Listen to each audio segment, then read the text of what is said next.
I thought it was all over. Nope. They roll coverage.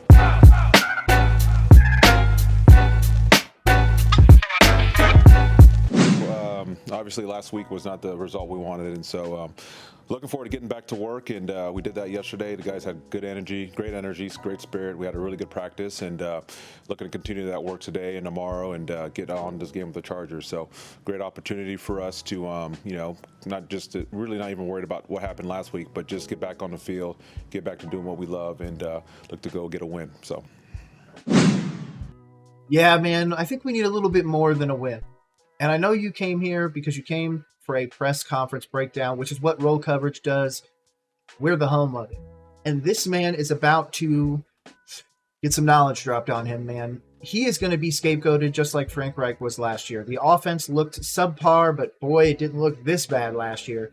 But the defense was able to pull us at least out of the bottom depths of everything. Even though we ended up with the number 1 pick, we didn't look this bad. Now, obviously, going into this year, your defense was gutted. You were bringing in guys that were hopefully familiar with the system and everything like that. And we were really hoping that those guys that are just a little bit taller, a little bit faster, a little bit stronger, and especially guys that we're picking up off of waiver are going to be able to come in there and make meaningful contributions to this team and take meaningful snaps. But with the injury bug that has continued to bite, like I've continued to say, we just need a mulligan on this year, and we just need to get through it. I'm sorry, Evero, you are absolutely going to get the shit end of the stick on this one. I absolutely think that the fan base is going to try and throw you under the bus. In fact, I've already seen people try it. I think that it was an offensive failure just as much as it was a defensive, so I can't even give you 100% of the blame. I'd probably give you 60% for this blowout, but to be honest, the offense helped you 0%. So I feel bad for you.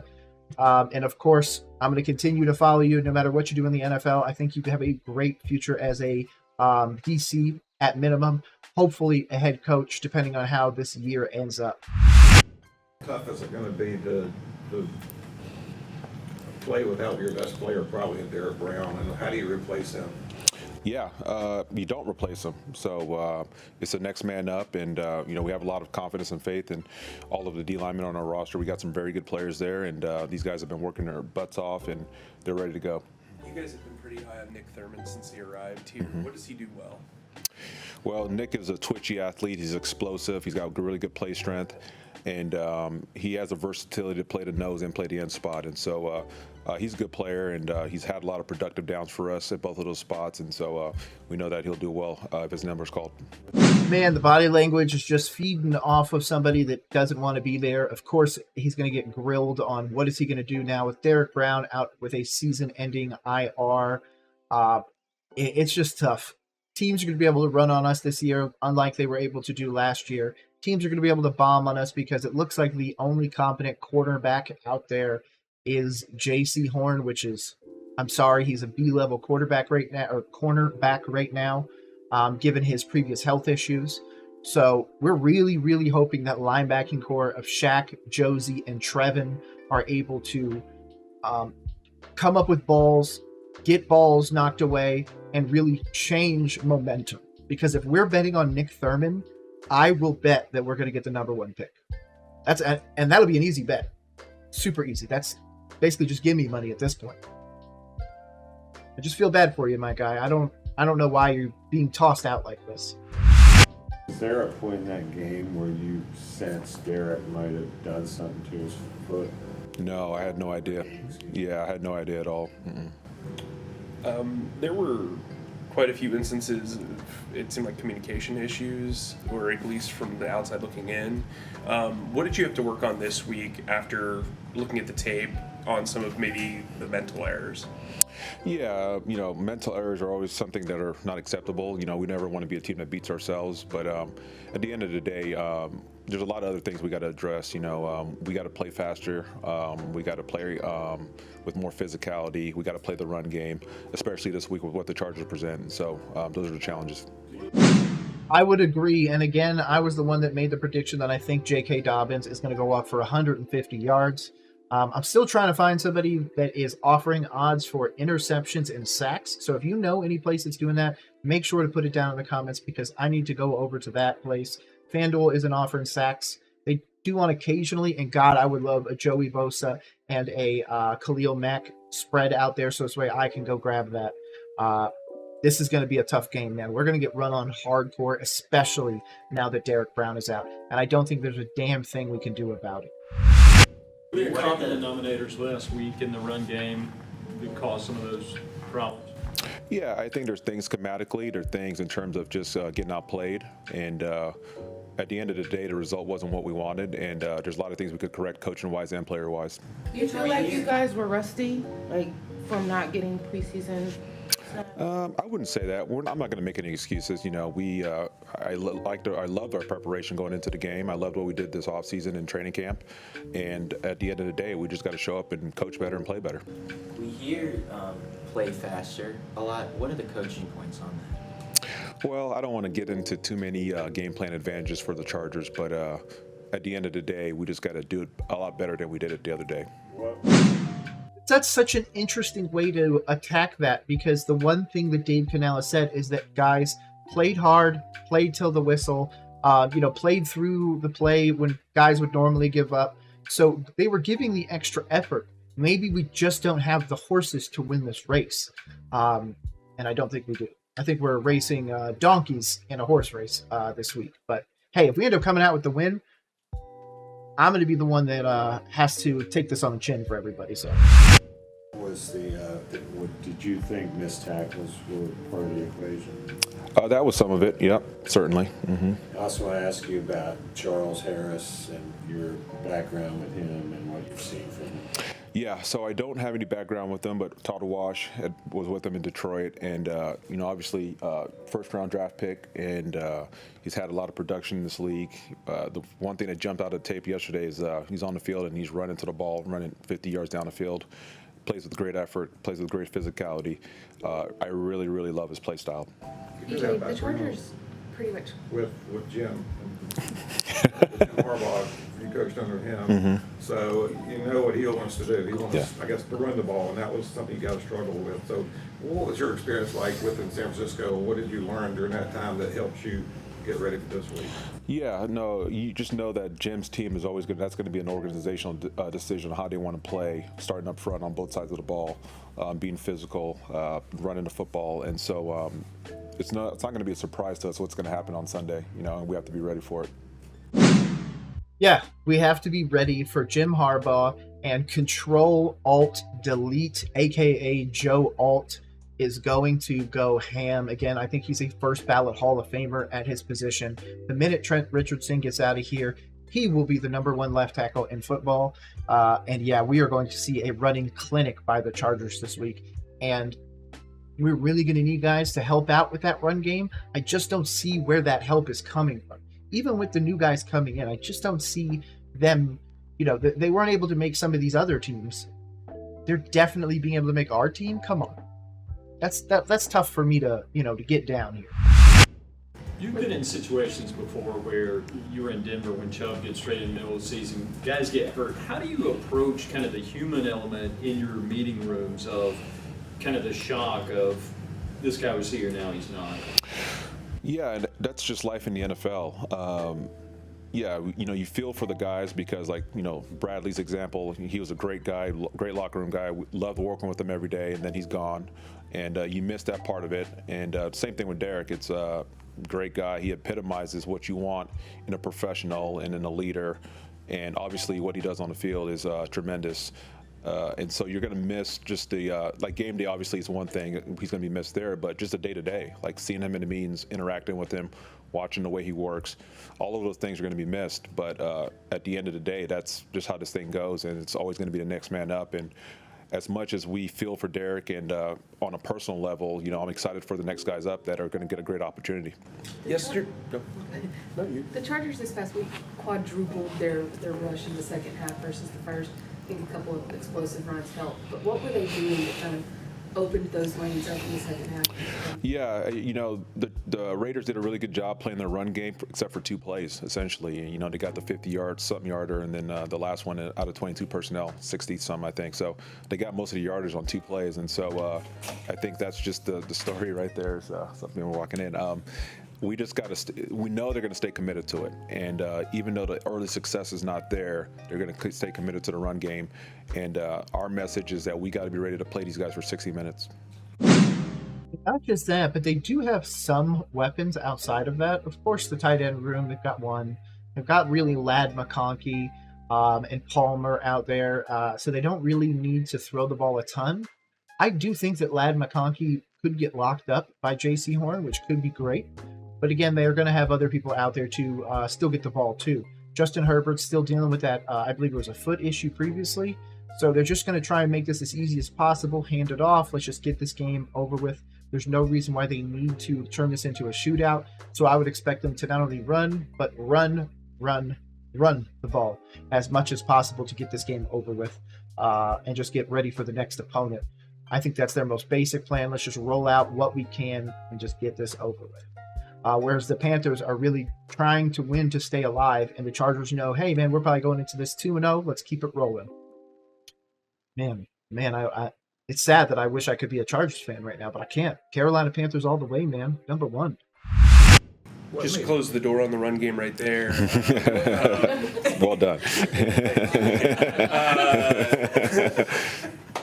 From the standpoint of stopping the run, is it more technique based or is it more scheme based when you look at what happened last week and how you take it in? Yeah, it's both. And, you know, I look back to last year against Atlanta, week 1, and it was the same story. You know, we played better defensively, but, like, we did not play the run game well. And I felt like it was the same this week, or last week, I mean. And so at the end of the day, we got to get better. We got to coach better. We got to play better. We all understand that. And so. Interesting that we got rid of Brian Burns and it got worse. We bring in guys like Clavon Chason, who is now no longer with the team. Guys like Jadeveon Clowney, for that matter, who's dealing with a little bit of a nagging injury. Of course, our born and bred Derrick Brown, or I should say drafted and bred Derrick Brown, is injured and out for the season. So we're missing just so many big pieces. And the one piece that's surprisingly staying healthy is J.C. Horn. Now, obviously, it's only game 1. Let's give it time. Hopefully, we can get some guys back from injury and maybe try and get something to work. But right now, the run game is the least of our worries. That secondary is in trouble as well. And that's without even touching on the fact that DiCaprio Boodle, who knows about our defense, signed with the Chargers this week. This week, yeah. So our defense is kind of already pants half down, if we're going to be honest with you. Harbaugh such a good coach, or makes him such a good coach? He is, I think he does a great job of getting the guys to buy into what he is. And the team is always going to epitomize what he stands for: toughness, physicality. He thinks outside the box. He's not going to just be a guy that does things the way because that's how it's always been done, and which a lot of times coaches fall into that routine. And he's always going to be looking for an edge. And I just think he's a great motivator. He's a great CEO of the team, and somebody I respect a lot. Yeah, my crazy bet, if you're a Chargers fan this year, is 10 or more wins. I think it's going to be 10. If I can get like a 9.5, I'd probably take the over, because I don't see this team being a 9-win team. I see this being a 10-win team in the playoffs first year. Man, that'd be a crazy first year for Harbaugh. Wow. One that stood out from your time there that's like kind of like that showed you exactly what he was all about. I mean, he's kind of quirky too, right? Yeah, he is. Oh, yeah. Yeah, there are a lot of moments. I don't know if I can think of one off the top of my head, but he's definitely great at motivating the team. EJ, Shaq Thompson led the team in tackles. Josie also played alongside him for the first time. What do you make of the inside linebacker group's performance week 1? Yeah, I thought they were very good. I thought Shaq was very productive. He had a couple of run-throughs, some TFLs. Yeah, they played well. Can they play better? Absolutely, but certainly that position did what they needed to do. Is that why we haven't seen Trevin Wallace as much? Because they have been good? And if that's the case, is there going to be an option where we could throw Trevin on occasion, just go get the quarterback? He is a big, strong, fast guy. Is that an option? Is that something we've even thought of? Or is this just, has that already been said and now it's going over my head? every game there's going to be something. Hey, there's a run fit here or a tackle here, maybe something in coverage, but they're all things we can clean up. You added Chris Harris, but overall, how pleased are you with your pass rush right now? Well, Jadavion Harris, the other guys that we roll out there, we just got to get a chance to rush. Again, like we keep talking about the run game. It's hard to close the door on the run game because it ties back into everything. But I think that what we need to do is if we can play the run game better, that's going to get us to those pass rush opportunities. And now we can see what we got there. But until we do that, we're not going to have those opportunities. Non-run game question. You were in the same division with Herbert briefly. Just your impressions of him, and it's kind of weird that we're not talking about him. Yeah.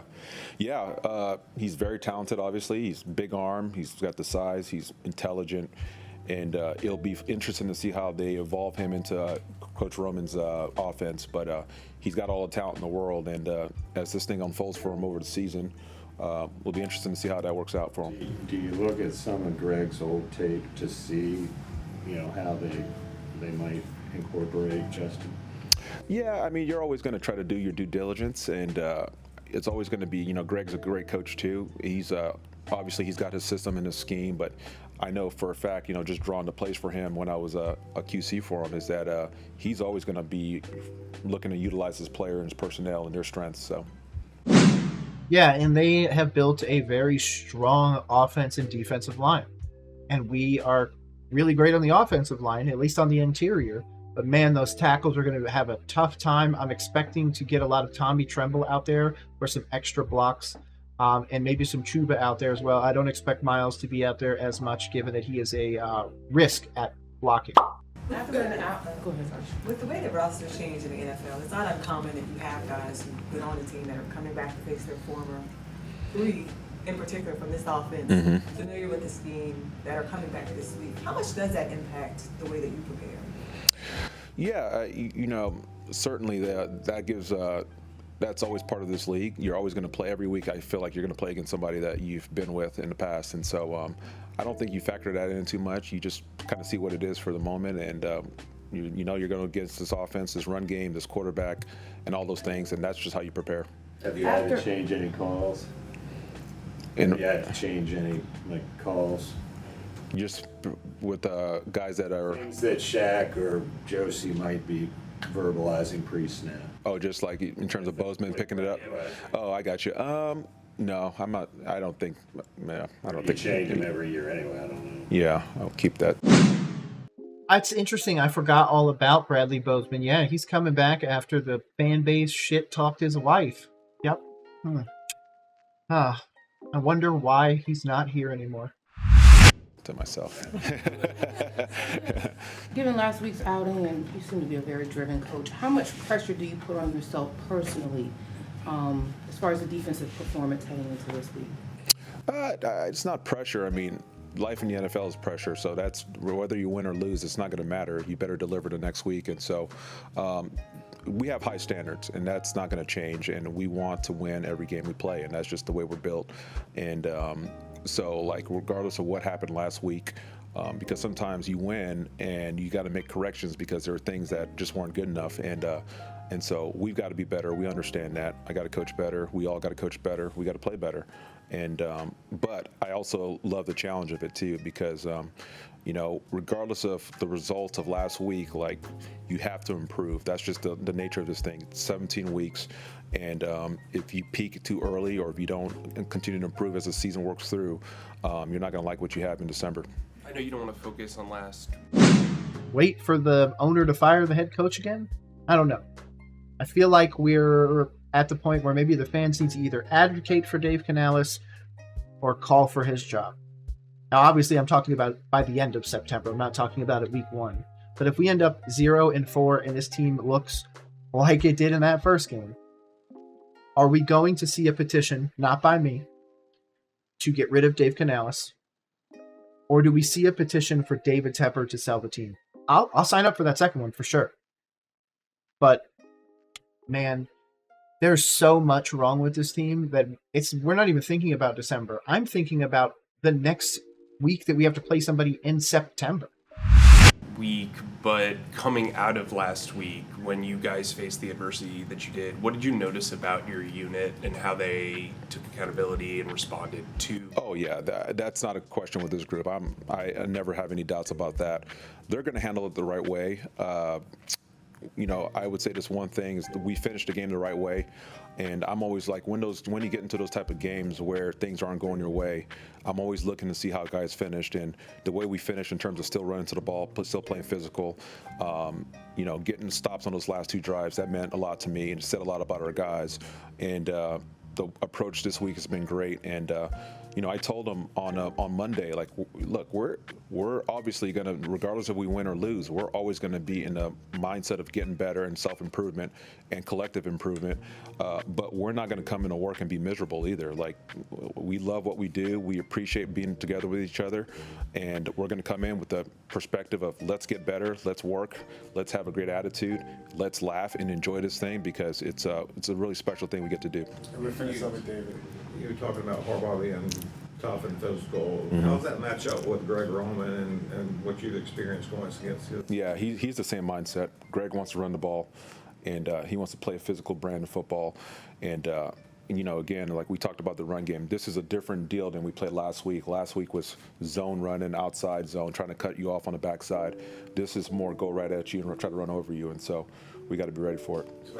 And it's going to be interesting because the contrast of the two teams will be this. The Chargers obviously have a good quarterback in Justin Herbert, but in my opinion, he's not a big game changer. He's tofu, essentially like what Bryce Young is. He's able to marinate and get the flavors of everybody around him, but he's not elevating the dish. But then you look at how they drafted. They went out and got Joe Alt, again, first ballot Hall of Famer in my mind. Whereas the Panthers went out and got a freakish wide receiver who had a 1-year breakout after 5 years at college.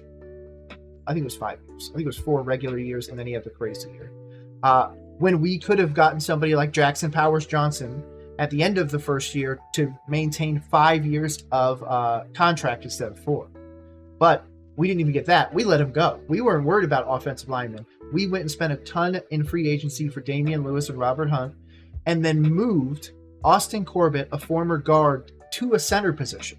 I'm sorry, but I would have started with fixing this offensive line first, especially for the true long term, as Lewis and Hunt are older. So this line is going to have to be adjusted here in the next few years, and this game is going to show us exactly the difference in why great teams go for offensive linemen and defensive linemen high, and the bad teams don't. And tougher when you coming off a game where you didn't stop the run very well to have that, or does that make it easier when you know what they're going to do? It doesn't make it easier. Every week is tough. You get playing against great players, and so it's just matching up against what they do best. Sorry, Coach, we don't want I was just going to ask, do you feel good about Clowney's availability?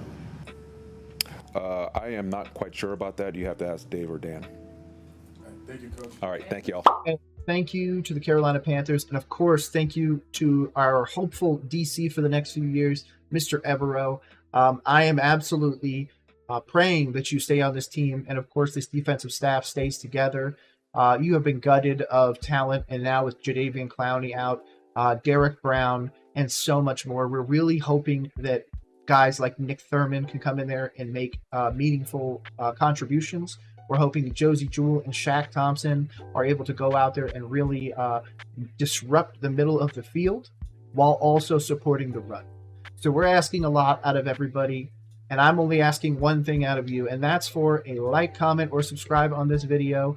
I make these videos for you guys because the channel's motto is sports for sports' sake, because we don't need a reason to talk about sports.